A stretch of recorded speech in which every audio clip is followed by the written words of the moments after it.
Hello everybody, we are in South Kensington, London. It's Friday lunchtime, December 11 at about 1 o'clock. Nice Christmas work there in that window. So we'll just have a look around this pretty interesting area of central London. I'll show you the Christmassy books there. What can I say about it? It's just a meeting of many different aspects of London. You have your older, moneyed, inherited wealth. The old duffers in the red corduroy trousers, but then you have another side to it, the swinging London, the hipster side. Certainly all been happening here in the past, in the 60s, the 70s. Then you have the whole academic side, the great heritage with the museums. So there's a lot going on, a lot to see and think about. So we'll just swing around up and down interesting streets, and as always pay attention to the people, because this area, like so many others, it's often the people going by that give certainly me, and I imagine yourselves too, a lot of interest. Anyway, off we go.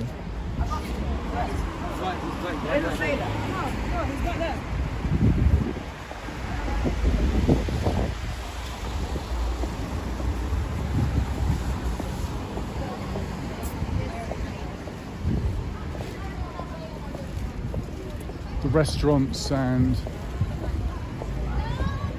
shops you saw just now in the footage is all around South Kensington tube station, so it's always a busy hub here.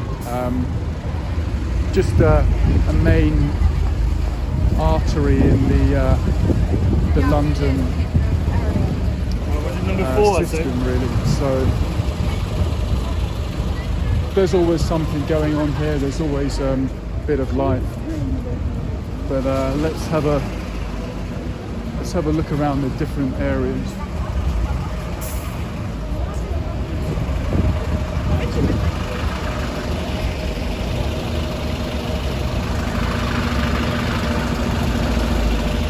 Traffic does seem pretty busy today. It says Friday lunchtime, so no surprise there.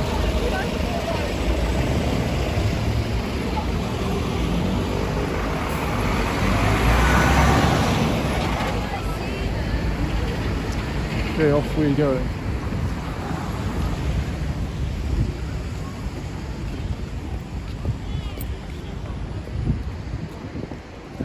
We are now going down Harrington Road. It's a crossover.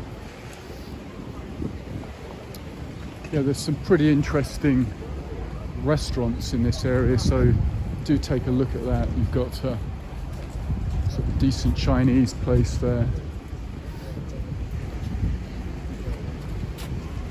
Khan, sort of Indian. There's a Lebanese place here, so there's a real mix of international cuisine, and there's a heavy French connection here, so you've got the Libraire La Page, and I'll show you other aspects. This music shop is pretty good, specialising in sheet music and classical bits and pieces. Oh, actually, have a look at those socks. They'll make a pretty decent Christmas gift. Yes, I say there's a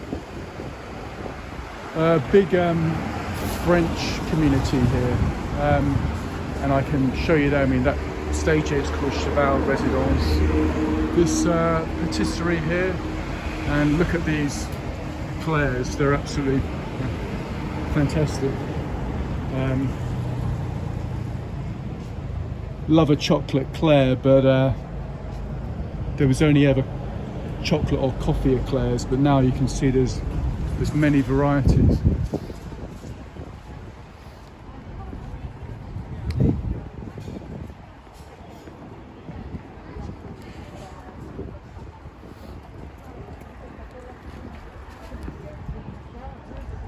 So we'll go down, actually we'll carry on up.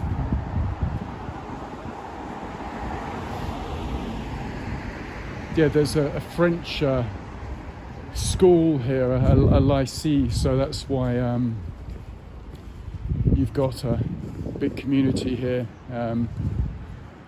There's the Institut Français, there's the Saint-Lumière, so it's very much a little Paris, as it were, here. And just to back that up, you can see there Bute Street, Royal Borough of Kensington, Boulangerie, Patisserie, French Deli. So it's just another one of your London villages, another distinct community here in South Kensington.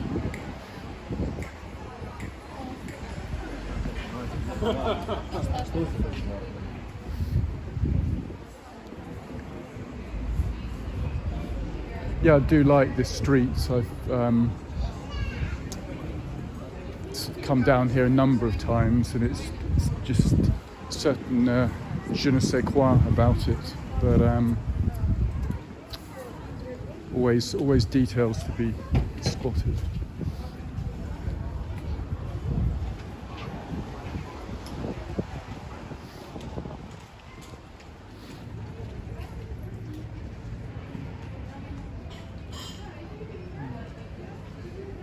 Not sure I agree with that, but check that out.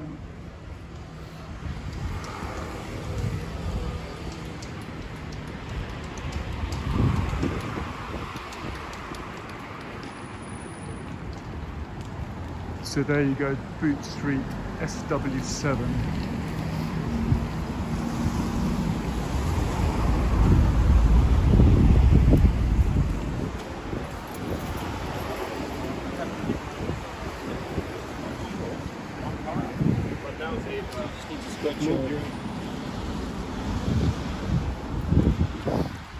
Yeah, temperature pretty comfortable. I'd say 8 Celsius, 46 Fahrenheit. So as long as it stays dry, it'll be perfect for the filming. And we are now going down Hendrick Place, and there's a particular reason for that, which I will show you just round the corner here. Hi, I'm Poppy, by the way. And there's the man himself. That is Francis Bacon, and it looks like it's been done in a sort of Banksy style. Famous English painter. And we are in Rees Mews, where over here was his home and studio, so I'll show you a detail up there. I'll zoom you up there. Francis Bacon, 1909 to 1992, lived and worked here 61 to 92.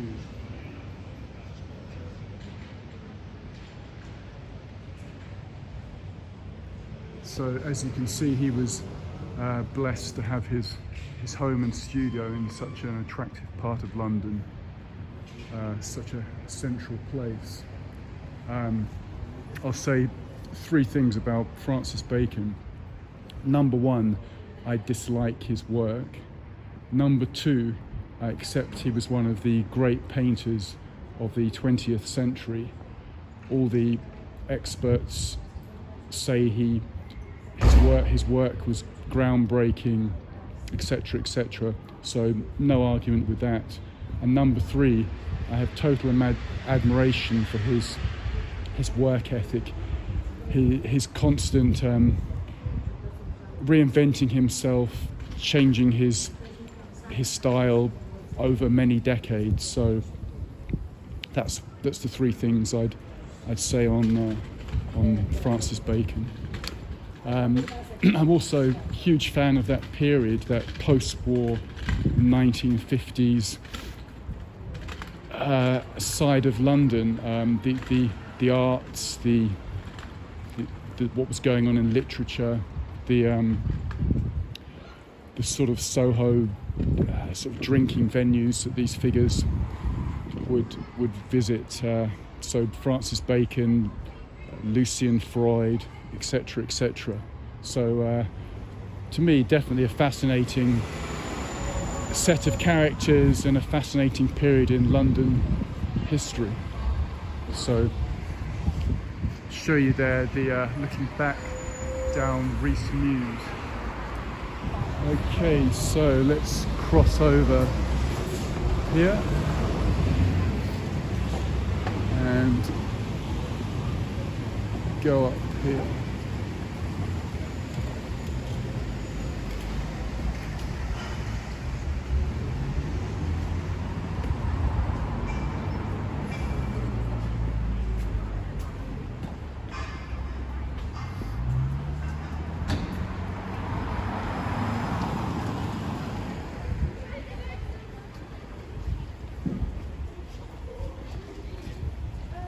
And then over here, as I said before, the Institut Français Saint-Lumière Café Tangerine. So showing you the big French sort of cultural community here. Yeah, there's a cinema there, language school, etc., etc. And do like the work there, the lettering, pretty smart there. And I've spotted another one of the blue plaques, and it is a pretty decent one here. There you go. Sir Arthur Conan Doyle, author and spiritualist, 1859-1930. And that was put up by the College of Psychic Studies, in which he was the president from 26 to 30. And I'll show you the here, there you go, the College of Psychic Studies, founded in 1884. So just a lot of history in this area, a lot of different fields, a lot of different individuals working on various things. But in front of me you can see what almost everyone would agree is one of the true gems of London, which is the Museum Quarter, and these giant palaces of magnificent archaeological, anthropological, natural history, visual arts, fine arts, just everything is here. And you can see what a splendid building this one is, which is the Natural History Museum. So we need to get across the road to get a close look at that. If I can find a set of traffic lights to get over there.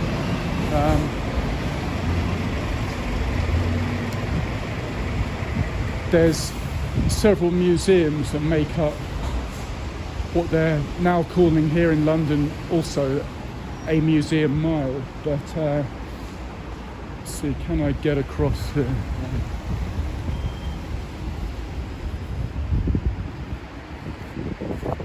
Yep, just made it. So let me just show you some of that.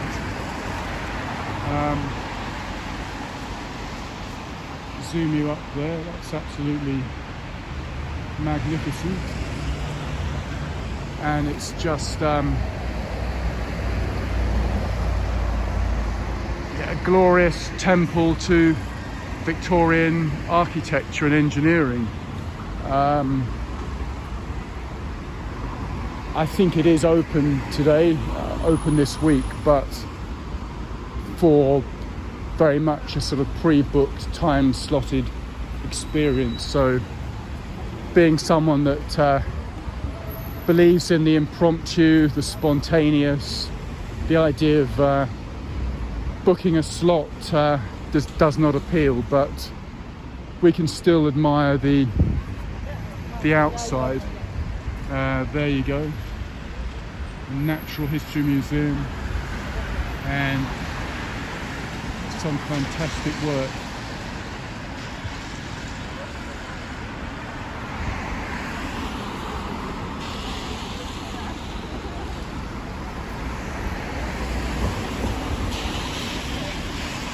Don't know if you agree, but there's something almost cake-like about it. There's sort of different layers, the sort of marble or brickwork. I don't know. It just it sort of makes me feel a bit like icing sugar or something of that type. Don't know if that's an intention or if that's just me, but certainly a stunning building.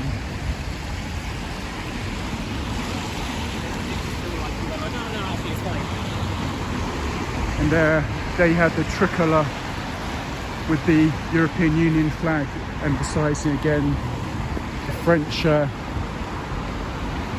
cultural area that this is.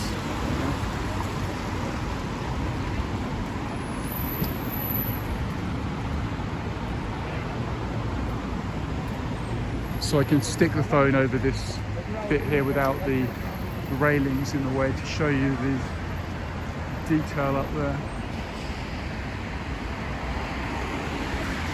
Zoom you up there.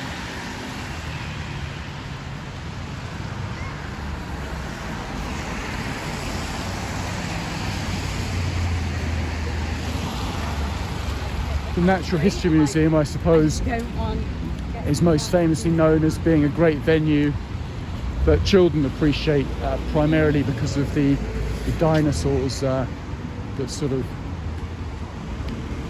skeletons of prehistoric animals. And I think nowadays a lot of the exhibits, a lot of the models are not the originals. I think they've made sort of fiberglass copies of the original structures. Could be wrong about that, but like so much that changes, and to me is a change for the worse. When I was last here, maybe 10 years ago, they seem to have removed a lot of the sort of little glass boxes with specimens of insects, beetles, butterflies, spiders, the stuff that people, particularly children, love to look at. You can see the sizes of these things, you know, the creepy crawlies, etc.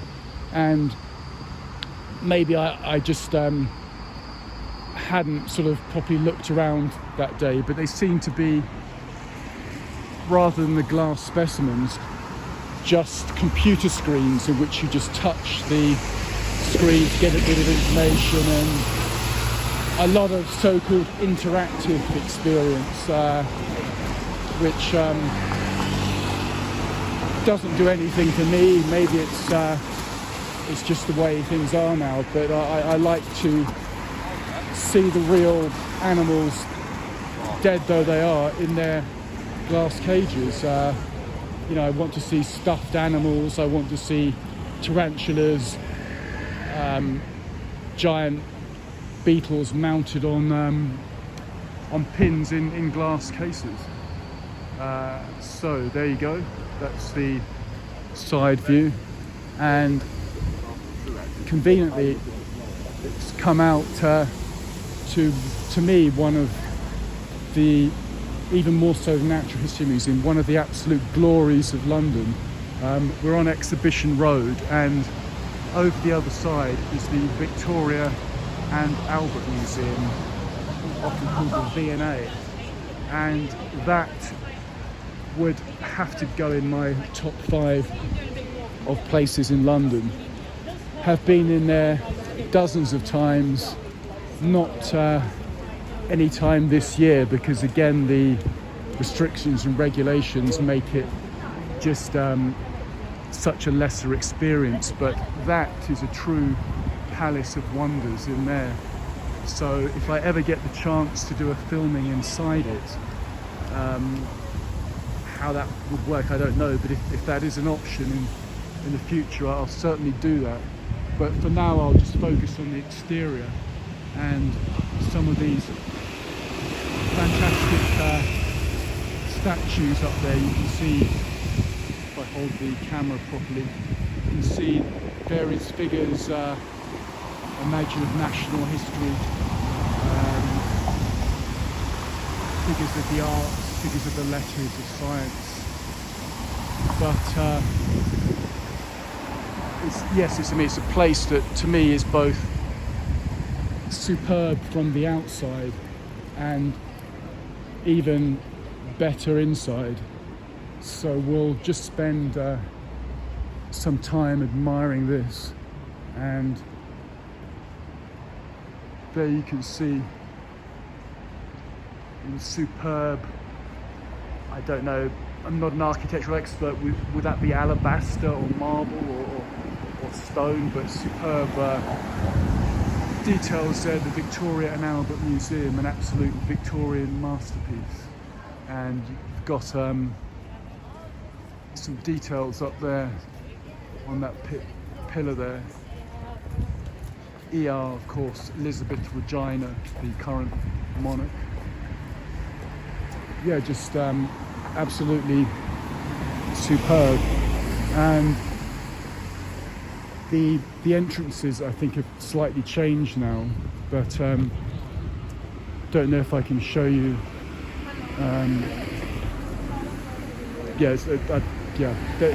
They've got a lot of restrictions, etc. at the moment, so it's not quite the same.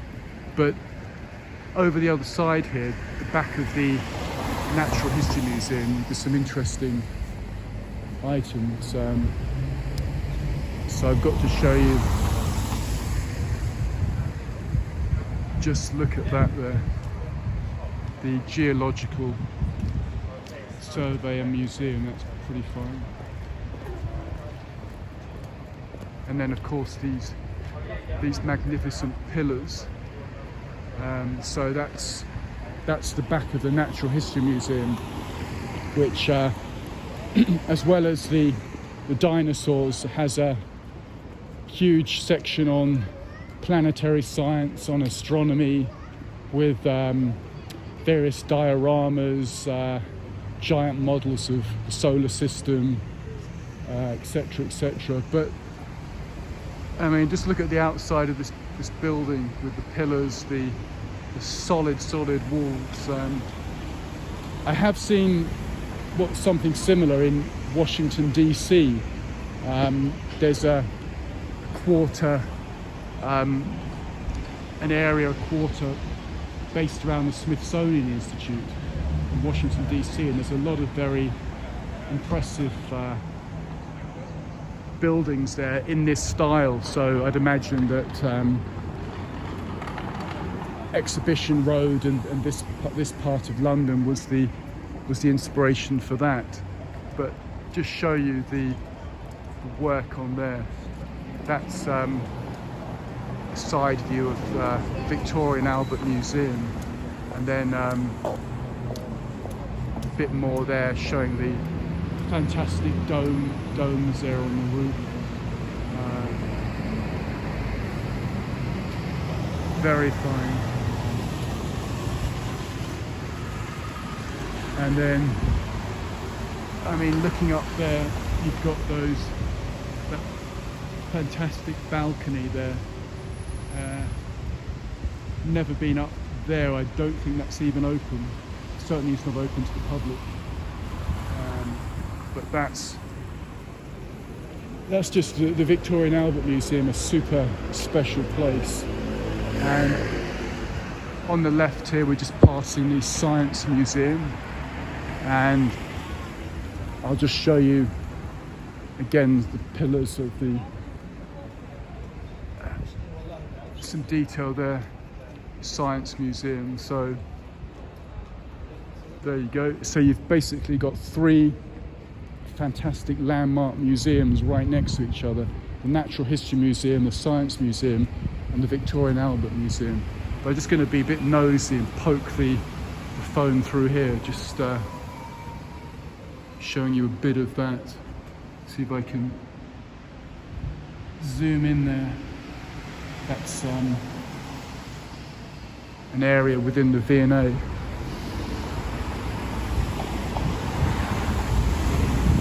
There you go, the Victoria and Albert Museum Henry Cole Wing.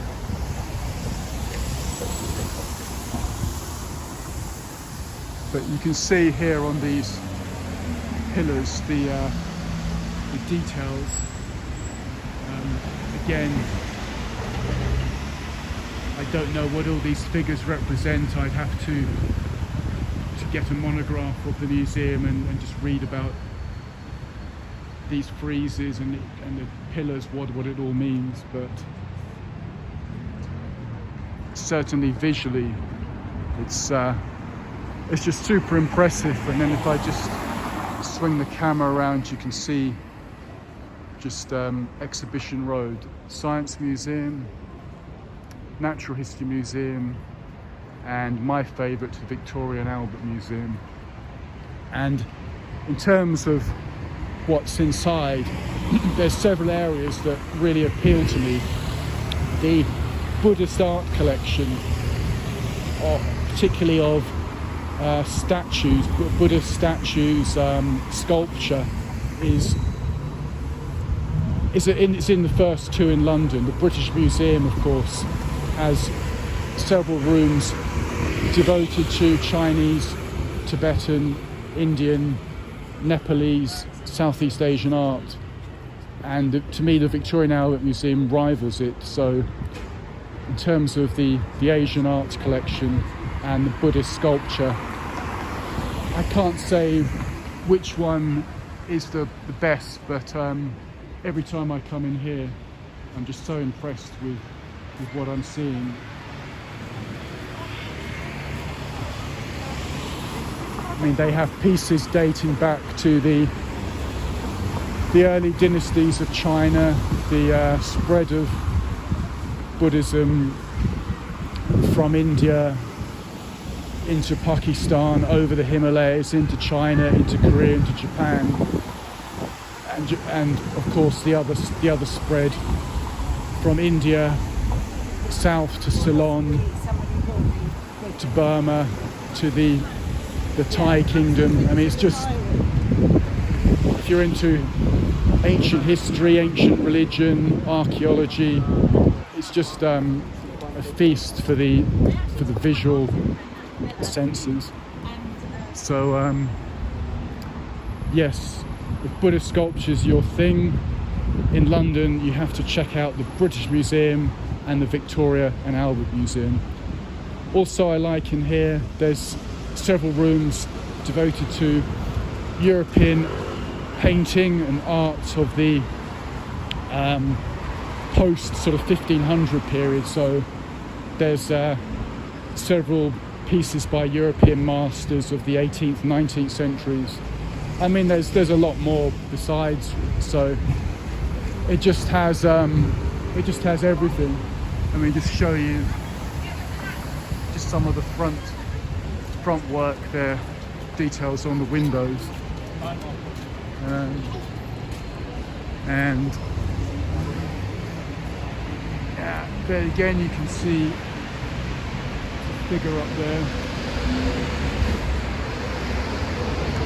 There's also fantastic collections of Islamic art and from the Middle East, particularly of sort of Persian rugs, that sort of thing, Iranian work, bowls, porcelain, ceramics, it's all here. So if the situation improves, movement and relaxation of regulations, then do come to London, do check out Victoria and Albert Museum.